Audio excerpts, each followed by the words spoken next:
We're gonna have one more party, one more special occasion. Do it Mondays, Tuesdays, Wednesdays, Thursdays, holidays and weekends. We can have one more party. There's more hell we should be raising. One more party now, one more party tonight.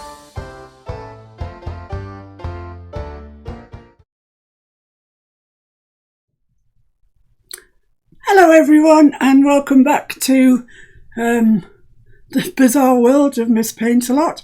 I'm sorry it's been so long that I've been doing a live or doing any videos actually. The people who've been following the old barn, I'm really sorry I left you in the lurch with the grass. It's now done and will be going up later today on YouTube. So I noticed that some of you have actually finished it and you made a wonderful job of it. You should be Susan Hole in particular, you've done especially well. You made a cracking job of that, girl. Well done. Think of where you were just not that long ago. It's amazing. However, we've had new joiners new members onto the group, and I ask when people ask to join, I ask them a couple of questions like, are you competent, beginner, professional, advanced? Where are you on your acrylic journey? And most people answer beginner. One person even answered not quite a beginner, which I thought was quite funny. And so when we first got this group together, we did a lot of really basic tutorials. We did flowers, if you remember. We did a set of 4 flowers, which were getting progressively more and more, well, not difficult, but showing different techniques as we progressed. So I think it's time that we went, for all the new joiners and for everyone really, it's time that we went right back to basics again, started from scratch. So as these people then can join in our weekly tutorials on YouTube and gain their skills. So today I've decided, if we can look down here, I've decided to do a lemon. It's a fairly straightforward thing, a lemon. We all know what it looks like, but it's very 3D and paper is very 2D. So we have to give that impression, give the illusion that it's a 3D object. It has roundness. And to help us do that, the first thing we need to do is identify the light source, where the light's coming to and where it's shining brightest, which parts are the brightest and which parts are the darkest, the ones out of the light. So we can easily see here, you should be easily seeing that the light is coming from here. It's making this part here the brightest, and this little knobble here is quite interesting because part of it is in the shadow.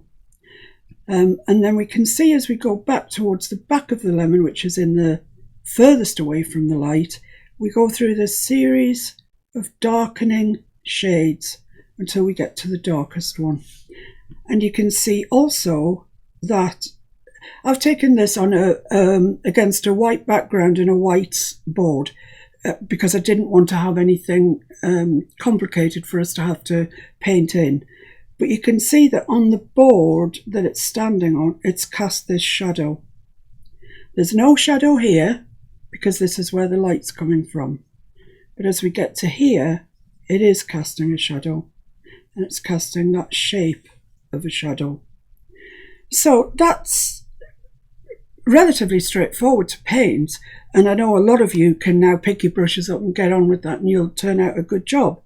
But it may be helpful if you put it into Photoshop, or some of your Photoshop's what I use, but I know there are other apps out there that do similar things.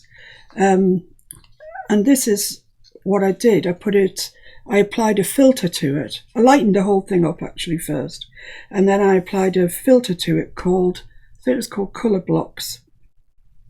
And it's drawn these very definite areas of colour for us. And we can use that. If you're not confident selecting your colours from here, which you will be soon, you definitely will be soon, then you can use this.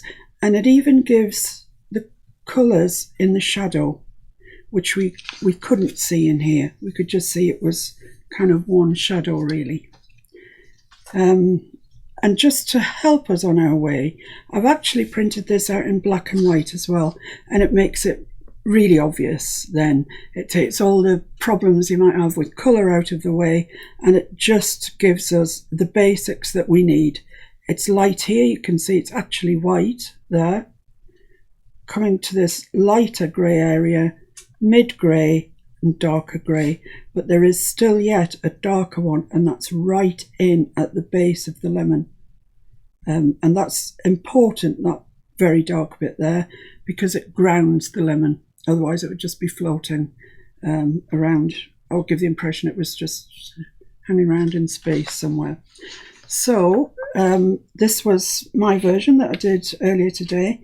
I did it following the colour blocks, actually this one, and then I decided that I'd just have a little go at blending it for you, just to see how easy or not that was, and actually it was very easy, so I'll go ahead and show you that too.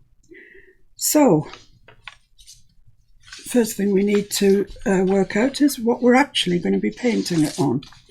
Now this is practice, this is never going to go up on my wall, not that very much does go up on my wall, and so I just want something that's a kind of disposable thing that I can use and pretty much chuck away. So I've bought this pad. It's canvas paper, so it's paper but it's actually proper canvas. There's 10 sheets in it. They're 9 by 12, which is a nice size, and it's this Royal and Langnickel. Now a lot of their stuff you find at the Works. I got this online, but I dare say the Works has it. It's cheaper end of life, but perfectly suitable for what we need today. So as I said, they come in 9 by 12. I only really want a 9 by 6. So I've just folded a sheet over and cut it in half, and that will do us for the job today. Right, this is the canvas side, and you can tell that because it's slightly rougher than the other side. They tell me on the thing it's been gessoed, which is a kind of preparation. Gesso is a sort of a thick white paint that oil painters in particular like to use.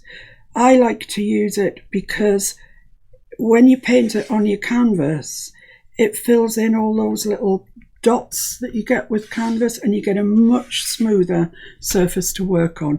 It's not necessary today, we're not putting real details in, but if you're doing some work that is very detailed, you'll find that if you gesso it once, twice, or even 3 times, you'll have a lovely smooth finish. Sandpaper it with a fine grit sandpaper in between coats and at the end, and you'll have a lovely surface to work on.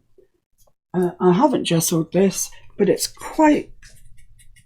not bad actually, but I'm just going to give it a quick sandpaper with ultra fine sandpaper. Basically, not because I'm putting details in, because I'm not, but if it's really rough, it's very hard on your brushes. You know, you can imagine your brush is going over something hard and it's wearing it away all the time. And brushes, although they're not the most expensive thing in the world, they're not cheap either. So you don't want to be throwing them away before you have to. In fact, never throw your brushes away. There's always a use for brushes, even when they're a bit jiggered.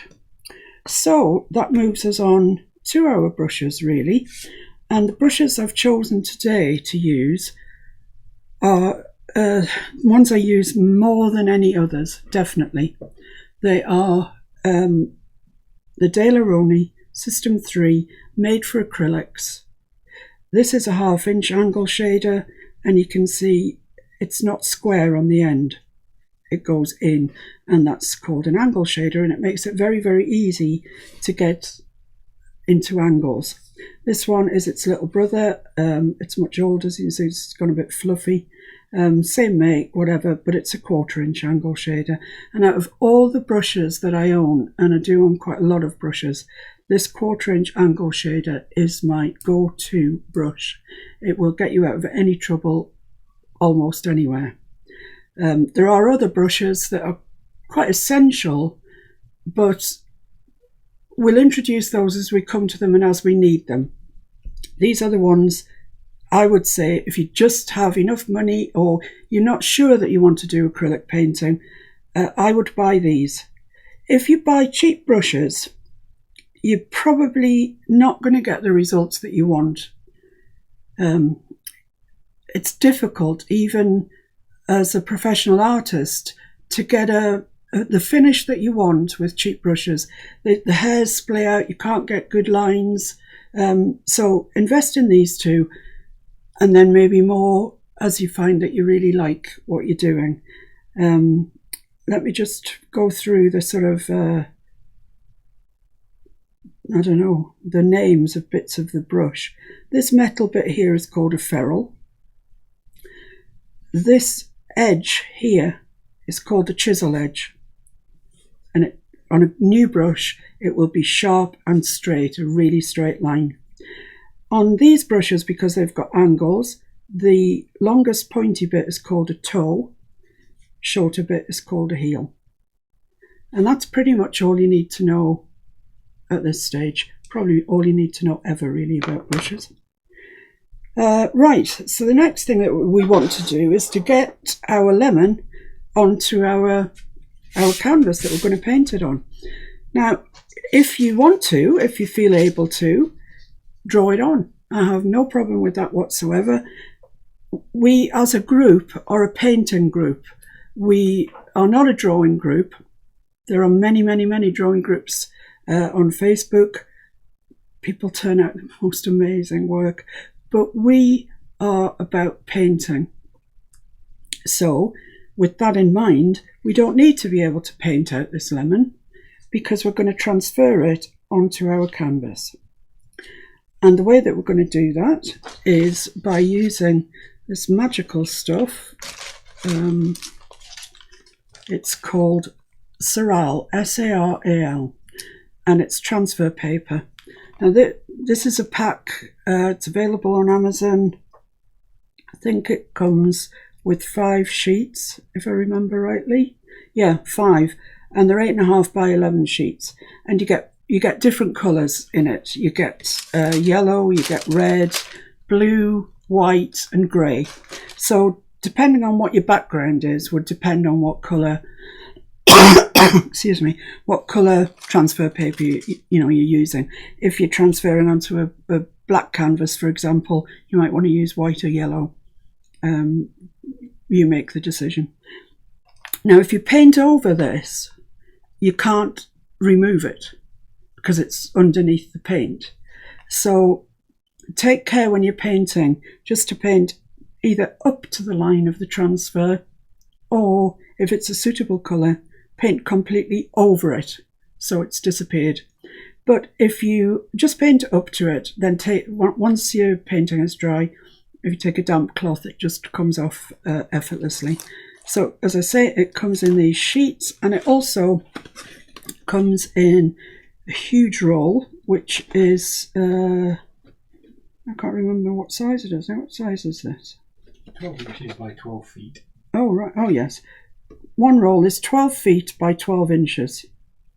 So you might wonder why you would ever need that, but I do quite a lot of larger paintings, and so this is really convenient. I only have it in red because that covers both dark and light really, and I can't say that I'm actually ever going to run out of this stuff because you can use it again and again and again.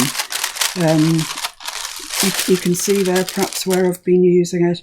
That's nothing, it will, it's the transfer paper that keeps on giving. So we'll pop that back in the drawer. You can get other transfer papers.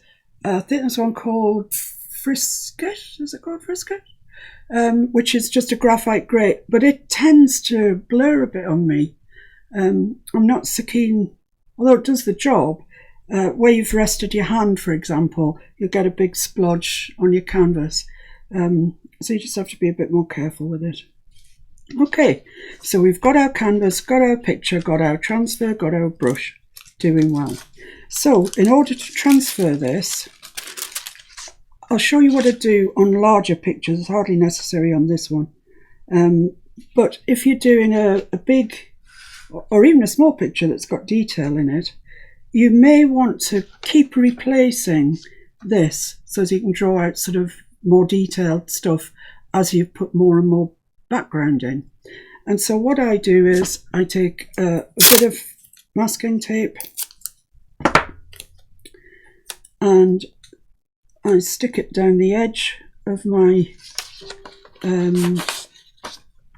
pattern, if you like, and then I put it up onto,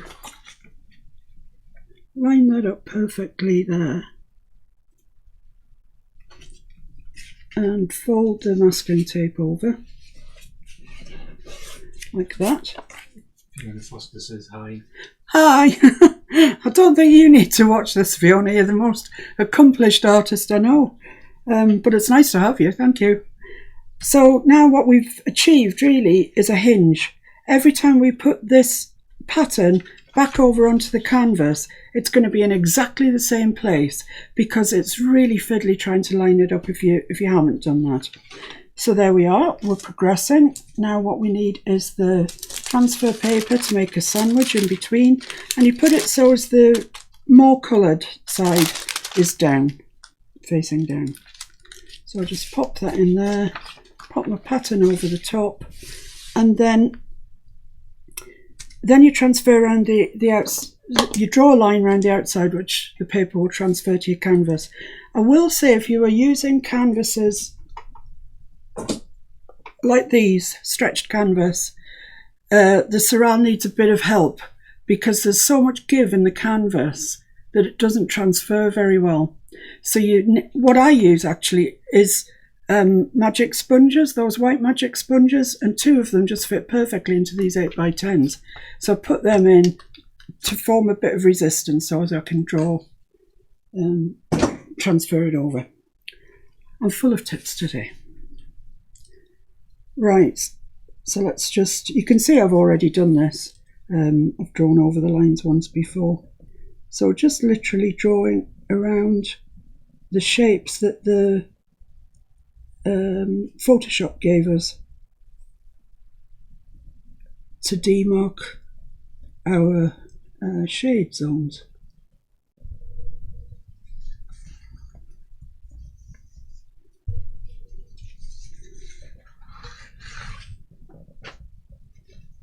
This is basically white, it's reading this as white. For some reason it hasn't come up with this knobbly bit on the end, so I'm just going to ignore that because it's not there. And really, this is a very, very basic lesson, so we don't need to overcomplicate anything. We're just trying to get people used to picking up a brush, loading a brush. I've forgotten where I am now. We need to come down here. This shadow that Photoshop has picked up, different colours, so we'll acknowledge those. Just add a bit of interest to our painting. What I would say is, don't be nervous. Just don't be nervous. There's no, police aren't going to come round and arrest you because you've done a rubbish painting. I'm not going to come round, I can tell you. Nobody's going to know. Even if your husband or your children or whatever are watching, so what? You're doing it, they're not. And if it's a total and utter disaster, just, either jess over it, or if you don't want to see the sight of it ever again, stick it in the bin. In my case, we've got a coal fire, so I put it on the back of the fire.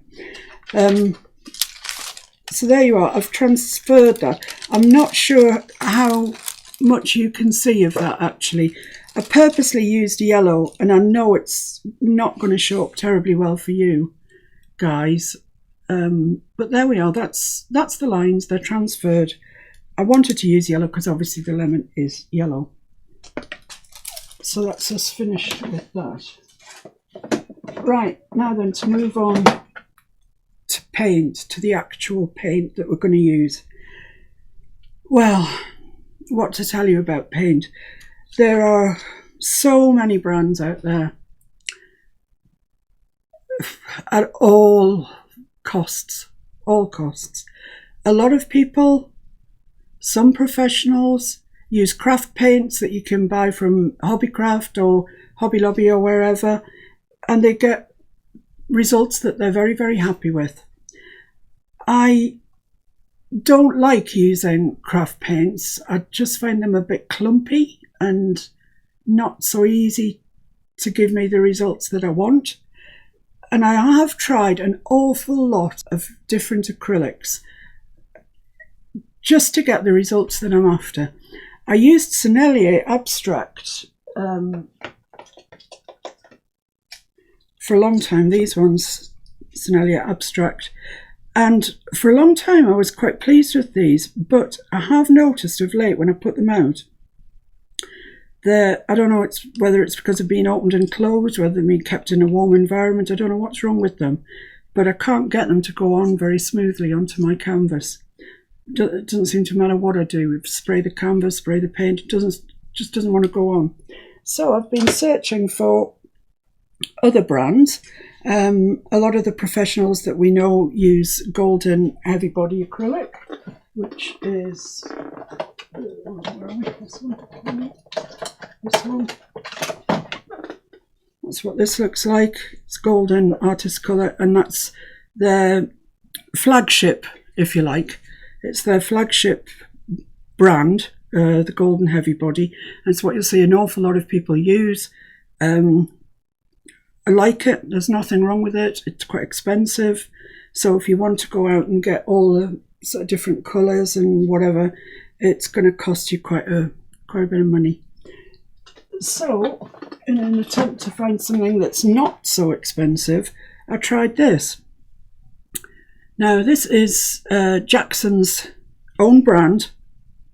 I'm not sure that you have Jackson's online in America, but it's a huge online company here in the UK.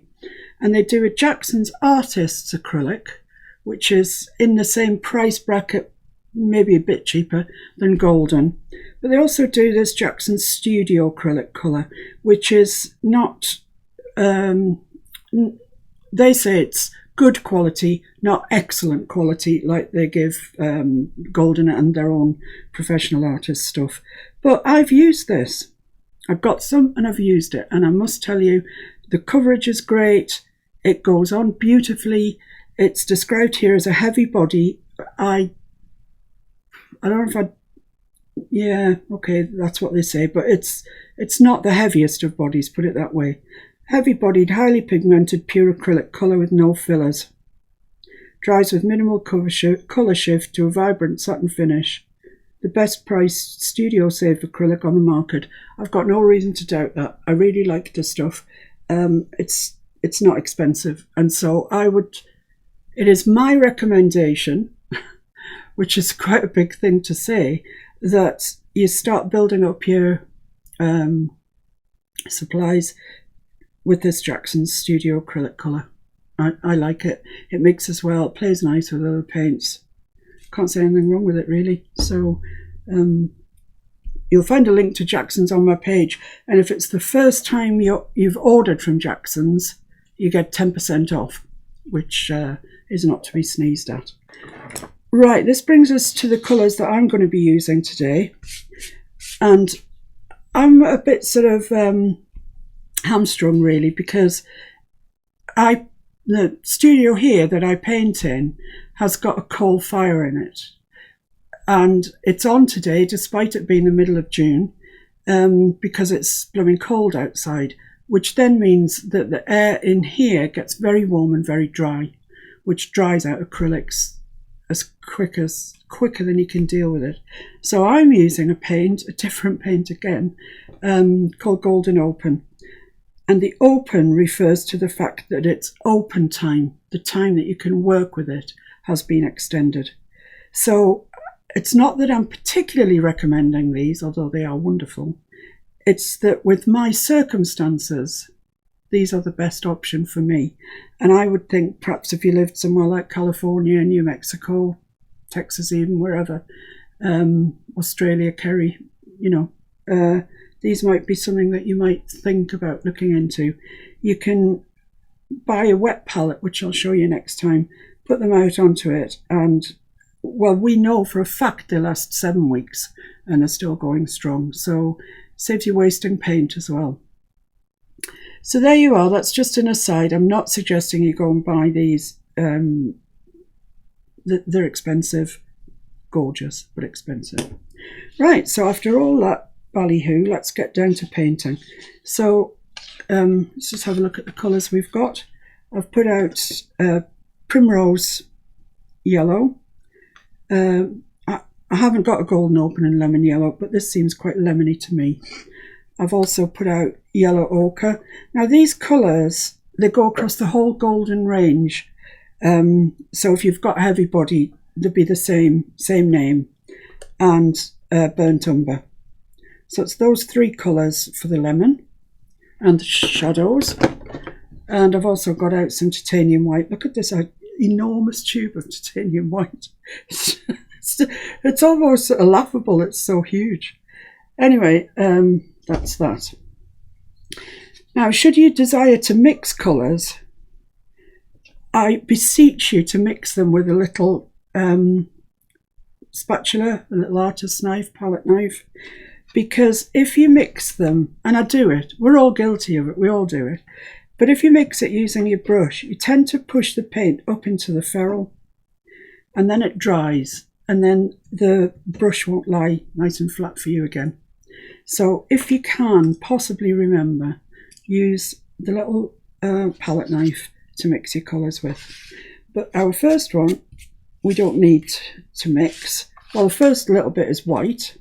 Then this bit here is actually that colour. And then coming down, let's have a look at our colours here. This one is a mixture of this one and this one. So it's a mixture of the yellow ochre and the primrose yellow. So we'll mix that before we start, so we've got it, we're ready to go into it. And this colour here is a mixture of this one, which is the raw umber, and the yellow ochre. So also we'll mix that one. So we're ready to go right the way across and then to do our shadows. This colour here doesn't need mixing because it is actually the raw umber, burnt umber. So we're ready with it. So basically what we need is some of this yellow on its own. So we'll leave that out there. That's our yellow. Ziggy says Hi, Ziggy. Nice to hear from you. And then we need a mixture of this and this. So I'll just take a bit of this. The yellow is the weaker of these 2 colours. So you'll need more yellow. Things like that just come with time, with mixing. You get the hang of it. So mix up enough that you think you'll need. Might just need slightly more than that. Because once you've started it, it's really awkward to get an exact same colour match. So put some more yellow down.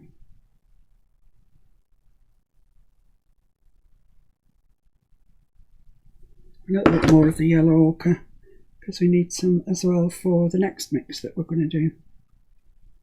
Probably got nearly enough of that actually. So we'll just mix a little bit more of that colour, which is the second colour. It's this one. This is yellow, plain yellow out the tube. This one is the mixture of the yellow and the yellow ochre.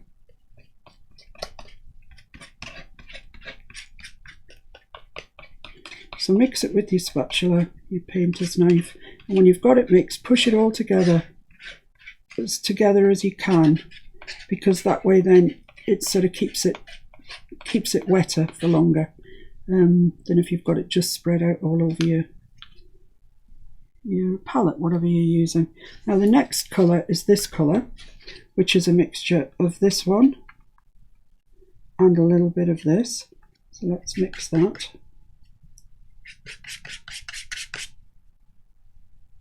I think that's probably dark enough. If you're really fastidious about your colours, or you're painting something where it's absolutely crucially important that you get the colours right, just take a bit on your brush and paint it onto there. And if it looks right, you're right. If it's too dark, lighten it, whatever. But there's nothing stopping you painting onto your reference picture to see if you've got the colour that you wanted. So I think we're all right. I think we've got the colours that we want there. So I'm going to start with the yellow here. There's a bit of jiggery pokery up around here, so I'm going to use the smaller of the brushes, which is the 1/4 inch angle shader. And just take some yellow. Now then, use the toe of your brush to go round the line, pressing down. Now here, when you get to a line like this, stand your brush up on its chisel end, follow the line around. Follow it around like that, up on its chisel end, and you get a nice sharp line. Same thing down here on the edge of the lemon. You want the edge to be quite a definite shape, not all bitty.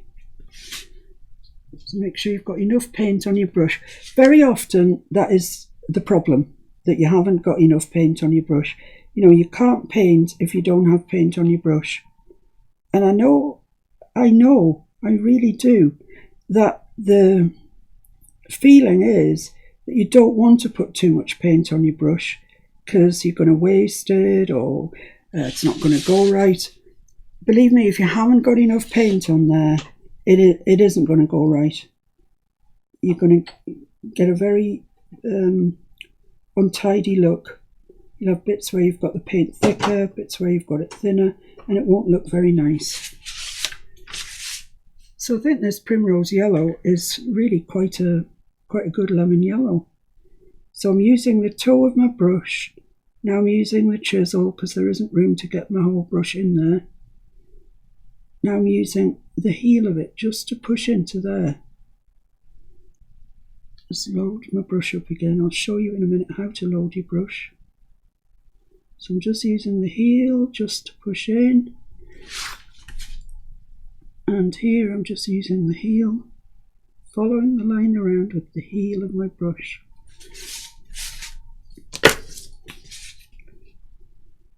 And here I'm using the chisel because there's not very much room here for this brush. So here I'm following around with the toe, toe of my brush, yeah. And standing it up on its chisel.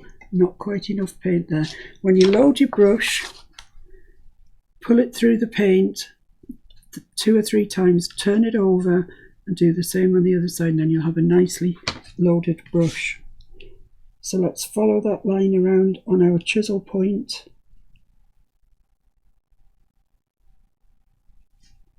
It goes right back to there. Let's just fill this in.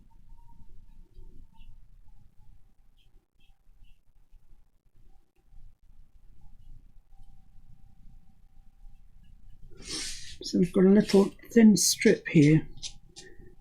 So we're pretty much going to have to do that on the chisel. But that's good practice. So follow the line around with the chisel. I'm pressing just a little bit because I know that it's not just a line. There is a little bit of yellow along here. You'll get the hang of that, of pressure that you need to make just a line or to make thick line or whatever. Right, so that's that one done. So we're moving on to our next colour, which is this sort of ochre type colour, which is the one we mixed, this one here. I'm just going to rinse my brush out from the yellow. It's not the be all and end all because it's the yellow shade we're moving into. I use a towel. You can get these from the charity shops. They're described as dog towels. I get them, I wash them, chop them up into 4 or 6 pieces, and then you know, you've got the whole towel to go at and just nip your brush out. Take your brush and nip it out. You'll get rid of a lot of paint. There'll still be a lot left in there, you'd be surprised actually, but you will get rid of a lot. So into the next colour, next shade I should say really, because so let's start down here on the chisel, come up to there.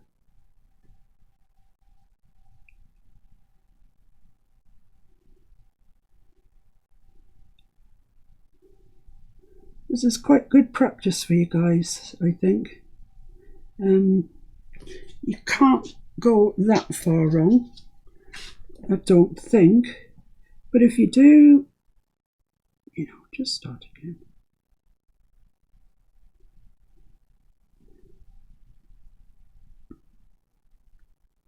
Make sure that you're right up to that yellow. You don't want to leave a white line in between them. Smooth it off so you haven't got lumps and bumps. More paint needed. So I'm just going to use the toe of my brush around here. Yes, toe, honestly. Yeah, toe of my brush, I'm following that line around. I'm just beginning to run out of paint. Now I've got a bit of paint deposited there that I don't really want, so I'm just going to pull it in using all of the brush.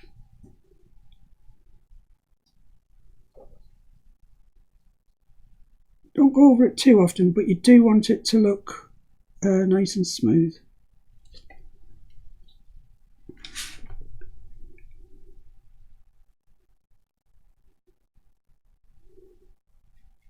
And here you can have a bit of a play really, you know, do you use your chisel, how hard can you press, what sort of line does it make if you just put your brush down and pull it backwards. These are all things that you will learn through time and through doing. I just can't give you a lesson on everything that a brush does, because they just do so many things. Depending on, you know, how much paint, what sort of paint, the way you hold it, the pressure that you apply, whether it's an old brush or a new brush. This one's an old brush, this 1/4 inch. It's been to battle many times before.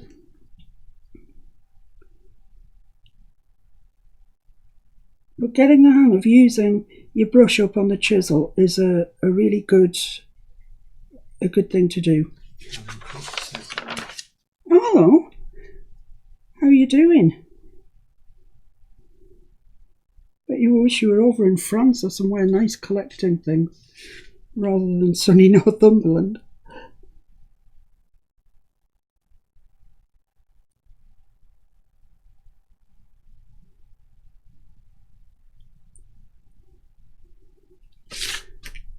So there we are. Just follow it around. In central sections, you can put your brush down fairly flat and go for it. Around the edges, a bit more care is needed.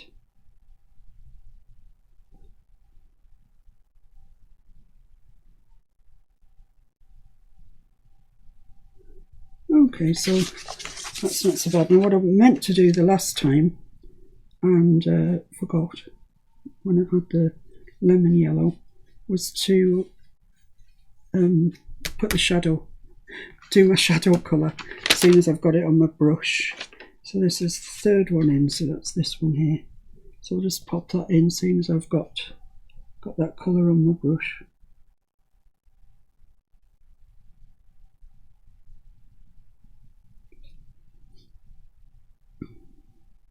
So I hope that the beginners have a go at this. It will, surprisingly, for something that looks so easy, it will teach you quite a lot. And I think that's, you know, you've got to start somewhere, and I think this is perhaps a good place to start actually. That's why I chose it. The most important thing out of all of this, actually, that you're learning, is that every picture has a light source, and a lot of people go wrong with that. If you start giving your picture more than one light source, I mean, generally speaking, yes, of course, there are some certain situations where there's several light sources, but generally, if you are painting a picture of anything, landscape, an object, whatever, it will have a light source. And it's essential that you pay heed to that. Otherwise, it'll start looking all wonky. This is where our light's coming from. If we suddenly start having a light source from here, it's not going to look right. Not without a lot of work, because you'd have to put different shadows in, etc. So, yeah, pay attention. Work out where your light is coming from and pay attention. That way then you'll know where your shadows are, where your brightest brights are, where your darkest darks are, and that's what you need to know. Have I just put my third colour in there? Yeah, I believe I have. Alright, that wasn't so clever. This is my second colour here, isn't it? Not much difference. I'm going to mix some of that together. See if I can get a second colour that looks something like right. Sorry guys. Let's put this one over quickly and see if we can remedy the problem. That's what you get for not concentrating. But as I said to you before, it's paint. It's blooming paint. It's kind of not life or death. I'll just quickly fill this one in.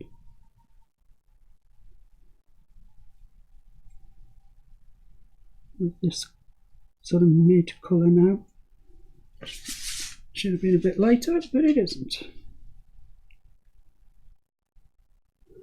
Oh, come on guys, it wouldn't be one of my lives if something didn't go wrong, would it?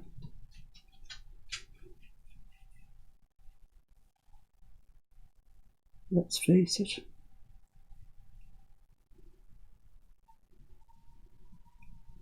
I used to have really good audiences on a Saturday night when I did my Saturday Night Lives. But in the end, we thought it was because everything we did went wrong, didn't we? Because it was more like, I don't know, sort of crackerjack or something. It's Saturday, it's 8 o'clock, let's see what Miss Paintalot's going to do wrong. So I gave up on it because I was getting a complex. No, I gave up on it because everything I did went wrong. However, we've just about rectified this problem here, I think. It perhaps could have done with being a shade lighter, but it's not. So, not much I can do about it. So I've actually managed to get that one in the right place anyway, so I'll put this colour in here.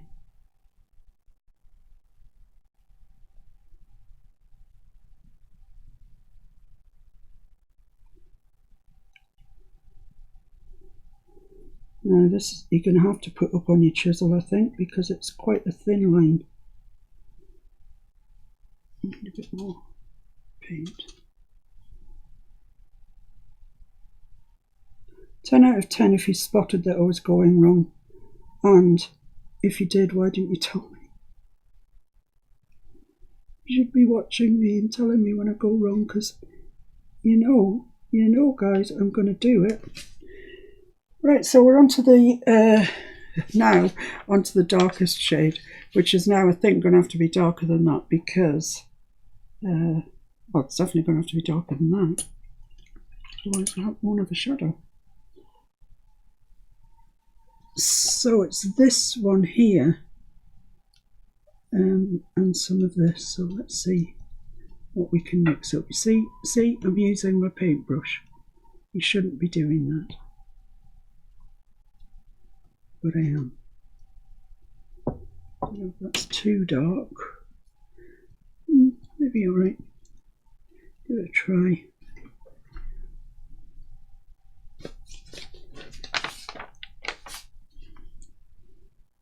Yeah, I think that's fine.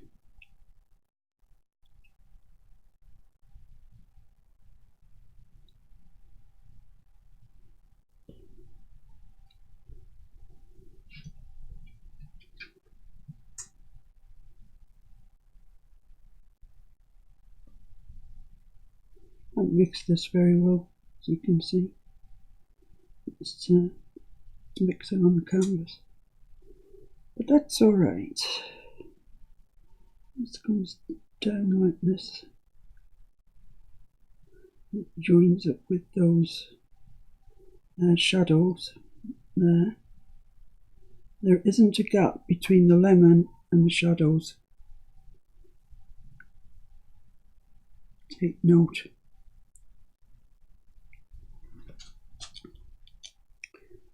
Well, this has turned out to be a bit of a weird colour, but I think it's probably alright. It's going to have to be now because it's on there.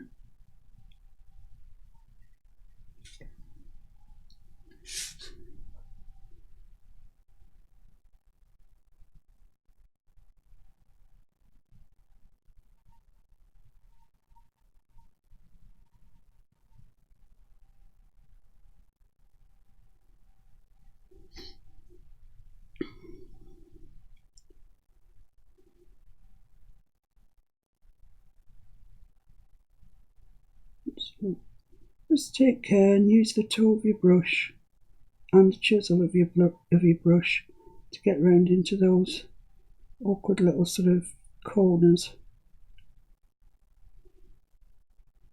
And keep your paint nice and smooth if you can.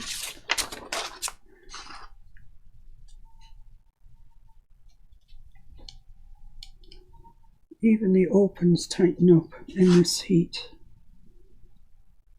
So you have to, with the opens you don't use water, you use a fluid retarder, which I will explain to you at a later date because that's just something you really don't need to know at the moment. If anybody does want to use golden opens, curious about things, just message me and I'll be happy to talk to you about them, advise you about them, whatever I can to help. So there we are, that's our darkest section in. This has just gone sort of completely bonkers, but I'm going to have to draw a dark section in here because I've gone over it with the wrong colour. I don't quite know what's going on, but just do it with this darker colour into there. You can take more time and more care. I recommend that you do. Okay, that's fine. So now what we need is the very darkest dark down in here, which is our burnt umber. So just put that in there. Make sure that you're not leaving space between this and the lemon, because there is no space. This is right at the bottom of the lemon, where it's lying on the table.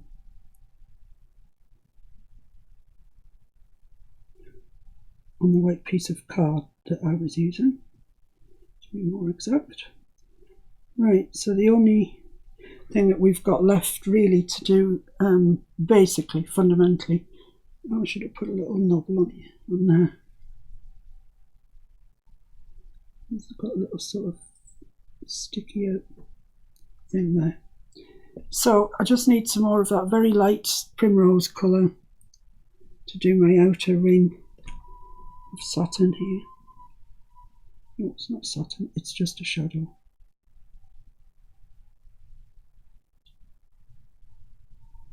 That's fine.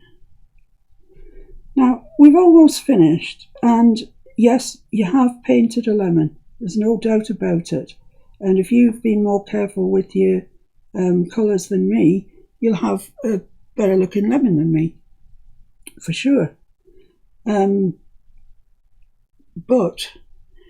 if you want to go on and blend it, now that's a sort of different skill really, but it's one that we need a lot. We're always blending things in, blending things out. It's good to know how to do it.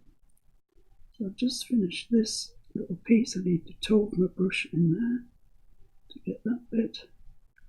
This is why angle shaders are so useful, because you can use the toe of it to just get in and get things coloured.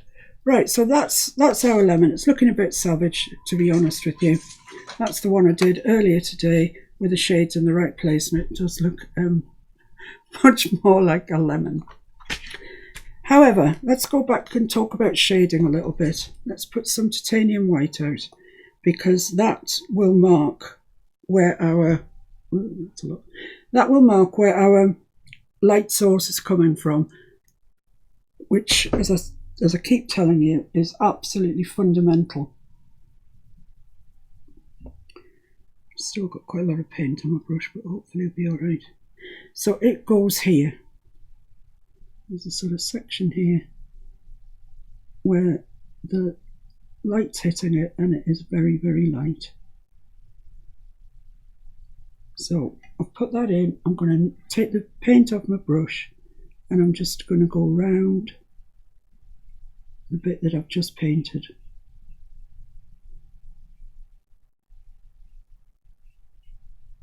So there you are. That's blended in. Can you see that?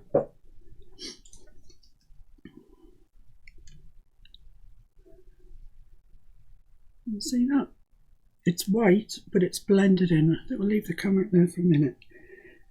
So the next colour was this one, which I might have not have too much of now. Actually, I might blend the yellow into it. I might get on better that way. So I'm taking the yellow and I'm just going over the edge of our darker bit. And I'm taking sort of short biting strokes into it. And you can see it's releasing that hard edge. Now if you want to do blending and you aren't using golden opens, you will have to do this as you put your colours in, because by now your paint will have dried rock solid and you won't be able to budge it. So this is what you need to be doing as you're putting your colours down, just to blend that edge and keep brushing away.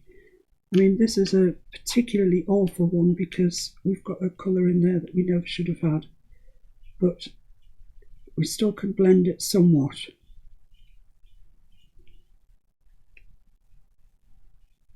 Can you see how that's beginning to blend? I mean, I must say, golden opens make this, well, they make it possible. Without golden opens, as I say, you have to do it the second that you put your paint, your second colour on. So the second that you get your second colour on, start blending. And just blend it. This is what you call blending it out, where you're on the edge of the blend. And you just, the girls who do furniture painting, I'm sure you're familiar with this. You just keep going on the, what would be the wet edge, until you get it, till it sort of runs out really. And that's kind of that. So can you see how that's blended? As I say, I mucked up putting that colour in there, so it's, you know, it's a heck of a blend, that from yellow to this colour, but you know, it's showing you what's possible. So this, I'm using the lighter colour again, which is this one, and I'm going to blend this. So I'm just going round where they join, as it were. And you can see this is going to be a better blend because there isn't such a huge jump in colour, in hue I should say, saturation. This is going to blend much, much better. But it's the same principle, you just keep going, blending it out just a little at a time.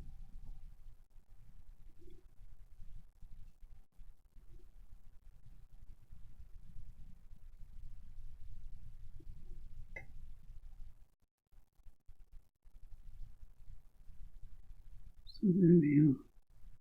So you can see that colour's still there, but it's blended out.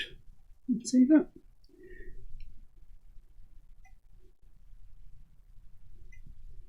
Okay, I had no business to go into this with a paintbrush, this bit here.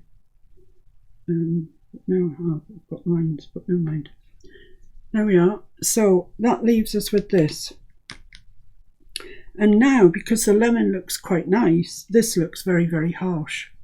So we'll apply the same process to that. It's all good learning, chaps, all good learning. So we'll use the lighter one, which was the primrose. And we'll just go into that line right in between them. Right in between the two colours. And blend that darker one up into the lighter one. Like that. And you can see they blend. Give you a much softer appearance. Not so sort of cartoony, if you like.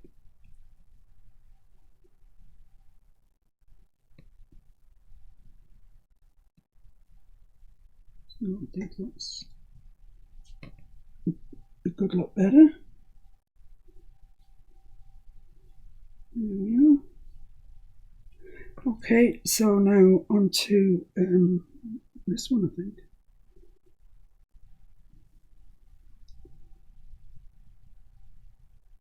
I'll just blend those out.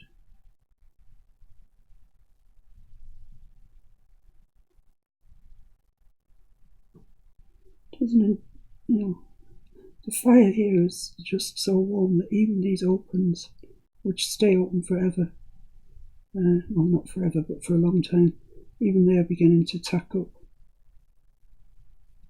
So there we are, I've got that blended, and we just need to blend something into that darkest one. Let's have a go with this colour, this colour, and see if we can get it to blend. It's quite a big jump, that, so it's not easily giving up on us.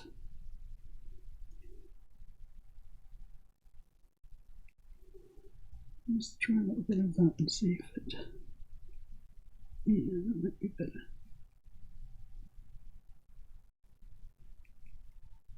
Leaving the dark right next to the fruit. So there we are. I think all in all, considering I put the wrong colour in there, I'm really sorry about that because I've set you off down the wrong track. But you can see what we've done. You can see where we're going. And I'd really like for you to try this. I'll put the reference pictures up on Miss Paintalot Acrylic, Miss Acrylic Paintalot. So have a go at it. Even if you're really experienced, have a go at it, because blending is something that's not the easiest thing in the world, but it's something that is really important.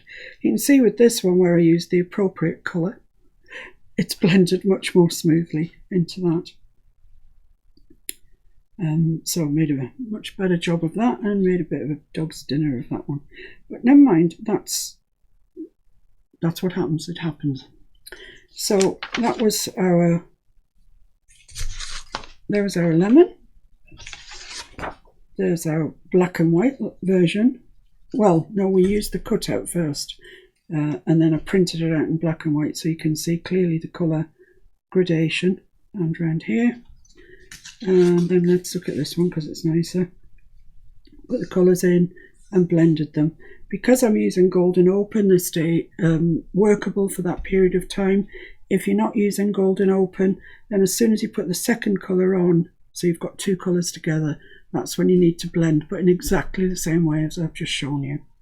So you should end up with something looking a bit like this if you've followed the colours properly, or if you haven't, you should end up with something looking a bit like this. Either way, we've got fruit. We've got something that you could say to somebody, what's that? And they'd say it's a lemon. So get cracking, get practicing, get used to holding your brushes and using your brushes, the toe, the heel, on its chisel edge, because those are skills that are fundamental to painting. So thank you very, very much for joining me today. There will be a series, a whole big series of back to basics, which I think I might need to start learning myself. Colour theory, oh my goodness. It's been great. It's always nice to teach. So I'll see you again very soon. Bye.